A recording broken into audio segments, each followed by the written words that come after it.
Hello guys, good morning. আর আমরা এখন দাঁড়িয়ে আছি নৈনিতালের আমাদের রিসেপশনে। এবার হচ্ছে চেক আউট টাইম। এখন বাজে চেক আউট টাইম না, 8টা 12 হ্যাঁ, বাজছে। 8টা 12 বাজছে। আমরা নৈনিতালের হোটেল থেকে চেক আউট করলাম। এক্স্যাক্টলি। তো তো এবার আমরা যাচ্ছি হচ্ছে কসানি, মানে রানীক্ষেত। প্রথমে যাব নিমকরলি বাবা, কাচিধাম, তারপর যাব হচ্ছে রানীক্ষেত দেখে কসানি। আজকে রাতের নাইট তার স্টেটা তার কসানিতেই হবে। মাঝখানে অনেক আছে, পয়েন্ট আছে দেখার। হুম। তো ওগুলো আমরা যাব। রানীক্ষেতের এবং কসানিরও কিছু পয়েন্ট, টোটাল 9টা পয়েন্ট মতো কভার করার ইচ্ছা আছে আজকে। তো চলুন দেখতে থাকুন। এখন আমরা নৈনিতালের হোটেল চান্নি রাজা, যেটা রিভিউ আপনাদের দিয়েছিলাম একটা ব্লগে, আপনারা দেখতে পারেন। আগের ব্লগটাকে দেওয়া হয়েছে। হ্যাঁ। তো আমরা এখন চেক আউট করছি, আমাদের গাড়ি আসবে। ওই যে পিছনে সব লাগেজ ফাগেজ রেডি করে নিয়েছি আমরা। এবারে গাড়ি আসবে আর আমরা গাড়িতে চেপে চলে যাব। প্রথমে যাব ক্যাচি ধাম। এখনো ব্রেকফাস্ট করিনি, রাস্তায় ক্যাচি ধামের দর্শন করে হয়তো কিছু ব্রেকফাস্ট করবো। কিছু নিয়ে নিচ্ছে, স্ন্যাক্স ব্রেকফাস্ট করার জন্য। এক গাদা বাড়ি থেকে আনা হয়েছিল, তো সেগুলোই নিয়ে নিচ্ছে। ব্যাস। তো চলুন জার্নিটা কন্টিনিউ করা যাক। তো আমরা এখন আছি রাস্তায়। গাড়িতে আর আমরা গাড়িতে চেপে গেছি, দিয়ে আমরা এবার যাচ্ছি হচ্ছে কাঁচিধাম। ক্যাচিধাম। তো ক্যাচিধামের দিকে এখন এগোচ্ছি। ওয়েদার মোটামুটি একটু ক্লিয়ার লাগছে, ক্রস ফিঙ্গার। আর যাই, জার্নিটা কন্টিনিউ করি। এই বেশ পাহাড়ের কোলে কোলে যাচ্ছি, বেশ সুন্দর ভালোই লাগছে। লাগছে। সুন্দর লাগছে ব্যাপারটা। আবার 10th এর পর থেকে আবার সেই একই ব্যাপার। অ্যাজ ইউজুয়াল লাইফ আমাদের শুরু হয়ে যাবে, তো আমরা সেটাই আলোচনা করছি যে হাতে আর কয়েকটা দিন, তারপর আবার ব্যাক টু প্যাভিলিয়ন, আবার ব্যাক টু রেগুলার লাইফ। লোকে বলে যে কিছু না, বাট আমি বলি যে এখানে একটা বাড়ি হলে খুব ভালো হতো। যাই হোক, যাই জার্নিটা কন্টিনিউ করি আর আপনাদের দেখাই ক্যাচিধামকে কেমন লাগে আমাদের নিমগড়ি বাবার দর্শন করে। তো আমরা এখন চলে এসেছি কাঁচিধামে। আর এখানে মনে হচ্ছে না ভেতরে ফোন অ্যালাউড আছে, তো আমরা ফোন মনে হচ্ছে নিয়ে যেতে পারবো না। তো যাই হোক, একটুখানি যতদূর আপনাদেরকে দেখাচ্ছি, সম্ভব হচ্ছে দেখানো, সেইটুকু দেখাচ্ছি। আমাদের পিছনেই আছে ক্যাচিধাম আশ্রম। আপনারা যারা জানেন হয়তো বুঝতেই পারছেন। আর আজকে লাইন লেগেছে, সকাল হয়েছে, তো আমরাও গিয়ে তাড়াতাড়ি লাইন দিই, নাহলে আমাদেরও অনেক দেরি হয়ে যাবে। অনেক লাইন আছে বলে যে। আর এই সেই আশ্রম যেখানে মার্ক জাকারবার্গ থেকে আরম্ভ করে স্টিভ জবস সবাই এসেছিলেন, আর সবাই খুব মানেন। তো বলে যে বাবা কাউকে ফেরায় না, তো দেখি বাবা আমাকে ফেরায় কিনা কালিয়াতে। আমিও চাইবো যে আবার বাবা আমাকেও কালিয়াতে না ফেরায়। তো যাই, আর গিয়ে হয়তো দেখাতে পারবো না, ভেতরে ফোন তো অ্যালাউ নেই, তো বাইরে থেকেই আপনাদের আশ্রমটা দেখিয়ে দিচ্ছি। আর ওই যে পিছনে বিভৎস লাইন পড়েছে। যাই তাহলে ক্যাচিধামের দিকে। ওই যে ক্যাচিধাম আশ্রম দেখতেই পাচ্ছেন আপনারা।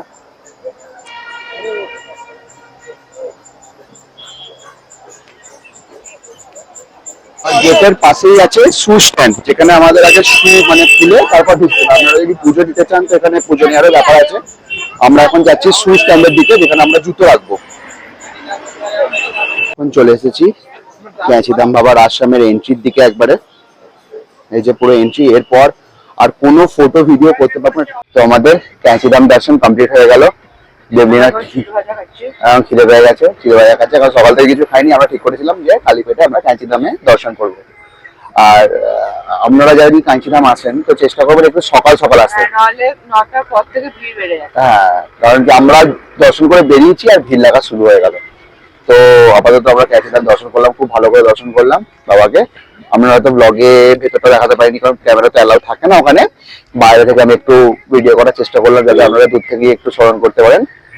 তো যাচ্ছি আমরা নেক্সট পয়েন্টের দিকে। তার আগে ব্রেকফাস্ট করতে হবে, কারণ খিদে তো পেয়ে গেছে। কাল রাতে একটু ম্যাগি খেয়েছিলাম ডিনারে, তো এখন যাচ্ছি ব্রেকফাস্ট করতে আমরা। তো আমরা এখন চলে এসেছি একটা জায়গায় ব্রেকফাস্ট করতে। হ্যাঁ, আর ব্রেকফাস্ট করতে চলে এসেছি। আর অর্ডার দিয়েছি আমরা 2টো পনির পরোটা আর হচ্ছে হট চকলেট। আর আপনাদের লোকেশনটা দেখাচ্ছি ব্রেকফাস্ট করার, মানে অসাধারণ একটা লোকেশন। আমি যদি দেখাই, আমার পিছনেই রয়েছে এরকম পাহাড়, পাহাড়ের খাদ, আর তার উপর এইরকম একটা ছোট্ট গার্ডেন, আর তার মধ্যে বসে আমরা করছি ব্রেকফাস্ট। সত্যি জায়গার মানে ব্যাপারটা খুবই ভালো লাগছে। আর আমি একবার ব্যাক ক্যামেরা অন করে আপনাদের পুরো ভিউটা দেখাচ্ছি কেমন লাগছে। আর দেবলিনা বসে আছে, ও কি করছে পাহাড়ের মানে ভিউ এনজয় করছে, ওখানে একদম পাহাড়ের খাদে বসে। আর আমি এবারে দেখছি, আর এইভাবে একটা ছোট্ট গার্ডেন পাহাড়ের ধারে, কি সুন্দর লাগছে দেখুন জায়গাটা, অসাধারণ লাগছে। একদম নিচে দিয়ে রাস্তা, পাহাড়, দারুণ। ব্রেকফাস্ট এসে গেছে, এই যে রয়েছে পনির পরাঠা, সস, আচার, দেবলিনার জন্য সস, আর রয়েছে আমাদের ম্যান্ডেটারি যেটা আমরা এখানে এসে খুব খাচ্ছি, সেটা হচ্ছে হট চকলেট। তো breakfast with a view, you know, দারুণ লাগছে ব্যাপারটা। তো আমরা এখন চলে এসেছি ঝুলাদেবী মন্দির। এখানে আমাদের কিছুটা পানাগড়ে বাবা মন্দিরের মতন আমার লাগছে। হ্যাঁ, ওই ঘন্টার মতো রয়েছে যেমন হয়। তো চলে এসেছি আমরা এখন ঝুলাদেবী মন্দির। চলুন মন্দিরের ভেতরে যাই, দেখাই। এটা একটা পয়েন্টের মধ্যে পড়েছিল, প্রথমে গেছিলাম ক্যাঁচিধাম, তারপর এটা সেকেন্ডের মধ্যে পড়ছে আজকে ঝুলাদেবী মন্দির। এই যে এটা অ্যাকচুয়ালি একটা মিলিটারি ক্যাম্পের ভেতর মন্দিরটা। তো যাই, দেখাই আপনাদের। দেবীনাই যাচ্ছে মন্দিরে।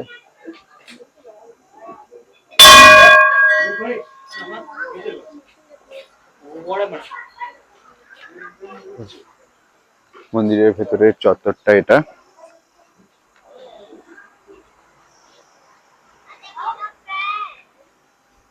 হচ্ছে ঝুলাদেবী মন্দির, দিনে গেছে প্রার্থনা করতে। আমরা এখন এই মুহূর্তে চলে এসেছি কুমাও রেজিমেন্টের মানে আর্মির ভেতরে আর্মি মিউজিয়ামে। এখানে রানীক্ষেতে সবকিছুই মানে মিলিটারিদের আন্ডারেই আছে। হ্যাঁ, তো কুমাও রেজিমেন্টের আন্ডারে মানে যে মিলিটারি মিউজিয়াম আছে, ওই যে পিছনেই আছে আর্মি মিউজিয়াম। আমরা আর্মি মিউজিয়ামেই যাবো। আর চতুর্দিক থেকে এখানে ভিউটা তো খুবই সুন্দর, আমাদের একটু দেখাচ্ছি ব্যাক ক্যামেরা অন করে ভিউটা কেমন। তো আমরা এখন যাই আর্মি মিউজিয়ামের ভেতর, আর যদি ভেতরে ফোন অ্যালাউ করে আমাদের দেখাবো মিউজিয়ামের ভেতর। এক্স্যাক্টলি, তবে দেখাতে পারবো, আদারওয়াইজ ফোনে আনা দেখাতে পারবো। হ্যাঁ, তো বাকি সব দেখি এখন কি আছে না আছে। মিউজিয়ামের ভেতরে এসে একটু ছবি টবি তুলবো, যাই।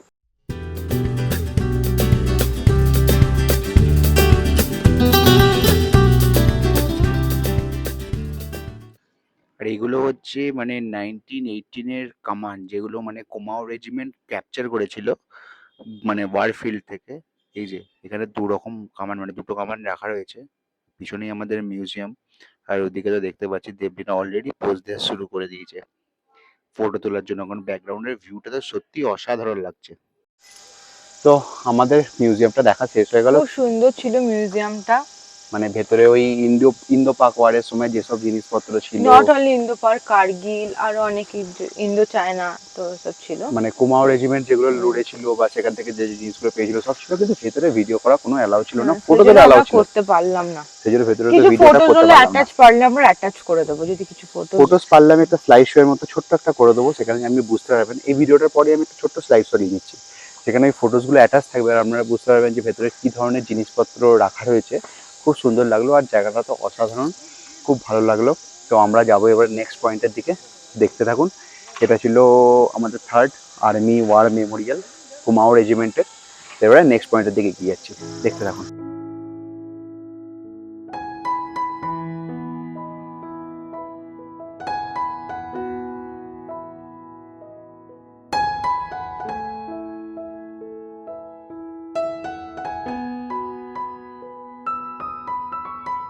তো আমরা এখন চলে এসেছি গলফ কোর্স, মানে আর্মিদের গল্ফ খেলার জায়গা। ইয়েস, একদম গলফ কোর্স, বিশাল বড়, দেখতেই পাচ্ছেন আমার পিছনে রয়েছে পুরো গলফ কোর্সটা। জেনারেলি শুনছিলাম এখানে ঢুকতে দেয় না, কিন্তু হয়তো আজকে আমাদের ভাগ্যটা একটু হচ্ছে সাথ দিয়েছে। হ্যাঁ, তো সেই জন্য আমরা ঢুকতে পেরেছি। ইয়েস। আর যাই দেখি, কিছুই নেই, শুধু গলফের জন্য। হ্যাঁ, ফটো এখানে খুব ভালো আসে, তো কয়েকটা ফটো তোলার চেষ্টা করব। হ্যাঁ, সেরকম কিছু দেখাবার কিছু নেই এখানে, হুম, তো জাস্ট মানে প্লেন গ্রিন ল্যান্ড। ফিল্ড আমি দেখাচ্ছি, তবে একটা অন করে একবারে, তবে ওই প্লেন ল্যান্ড, ফটোজেনিক জায়গাটা, ফটোজেনিক বলতে এক্স্যাক্টলি। পারে। তো দেখি আমরা ব্যাক ক্যামেরা অন করে আপনাদের ভিউটা দেখাচ্ছি। কি হলো মানে পুরো গলফ কোর্স, একদম খুব ফটোজেনিক জায়গাটা। আর এই গাছটা কি আমি জানি না, এখানে সব জায়গায় এই গাছটা দেখছি, আপনারা যদি কেউ জানেন তো একটু কমেন্ট করে জানাবেন এই গাছটা কি। বাকি এই হলো পুরো গলফ কোর্সটা, যেখানে আমরা এখন ফটোশুট করব কিছু, তারপর এখান থেকে চলে যাব নেক্সট স্পটের দিকে। তো আমরা চলে এসেছি কৌশানীতে, আর কৌশানীতে এসেছি শাল ফ্যাক্টরি, মানে শীতকালে গায়ে ঢাকা দেওয়ার যে শাল হয়, সবাই জানে হয়তো শাল। হ্যাঁ ওই আর কি, ওইটা ফ্যাক্টরিতে এসেছি, পাহাড়ে নিচে যে বিড়াল আবার ছোট্ট পাড়া। তো যাচ্ছি এখন নিচে দিয়ে, দেখি কোথায় কি শাল ফ্যাক্টরি রয়েছে। আপনাদেরও দেখাই ব্যাপারটা কি শাল ফ্যাক্টরিতে কি হচ্ছে না হচ্ছে। এখানে আমি এখন আমাদের তো অনেক দোকান দেখতে পাচ্ছি শলের। এবারে আমরা বুঝতে পারছি না আমরা নৈনিতাল থেকে শালটা কিনে ঠকে গেলাম নাকি, আমাদের মেন কোয়েশ্চেন এখন। ঠিক আছে, আমরা দেখছি ততক্ষণ, আপনাদেরকে পরে দেখাচ্ছি ব্যাপারটা। পরে কেন দেখাবো, এখনই দেখাবো। সেটা নাকি এরকম পাহাড়ের নিচে দিয়ে নেমে যেতে হয়। দেবলিনা এখন নামছে, আর এগুলো সব হচ্ছে শালের দোকান, উপরে রয়েছে বেশ কিছু। আমরা এখন এই নিচে দিয়ে নেমে শাল ফ্যাক্টরিতে ঢুকছি, এই যে শাল তৈরি হচ্ছে আমরা দেখাচ্ছি আমরা আমাদের। আপনারা দেখতে পাচ্ছেন এইভাবে শালগুলো তৈরি করা হচ্ছে, এইভাবে শাল তৈরি করা হচ্ছে শাল ফ্যাক্টরিতে। এইসব মেশিনস রাখা রয়েছে শালের। দুজন আছেন যারা শাল তৈরি করছে এখন এই মুহূর্তে। ये स्टोल बन रहा है, ये स्टोल बन रहा है, स्वेटर बनता है, वो मफलर बना रहा है। ये मफलर है, आगे सो गया। হ্যাঁ এটা এখন স্টোল তৈরি হচ্ছে বললো। তো শাল তো কেনার নেই, হুম, শাল তো কিনতে পারবে না মানুষ। কেন কিনতে পারবে না? উপরে যে দোকানগুলো আছে ওখানে কিনতে পারবে তো। এখান থেকে নিয়ে উপরে বিক্রি হচ্ছে। ও আচ্ছা আচ্ছা, তাই? হ্যাঁ, তো এই হচ্ছে শাল ফ্যাক্টরি।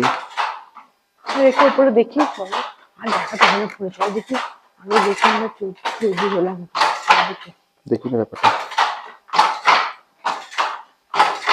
এখন চলে এসেছি ওই শাল ফ্যাক্টরির উপরে থাকা দোকানগুলোতে, যেখানে শাল বিক্রি হচ্ছে আর কি। তো দেখি কি ব্যাপার স্যাপার রয়েছে এখানে, কিরকম কি দাম রয়েছে।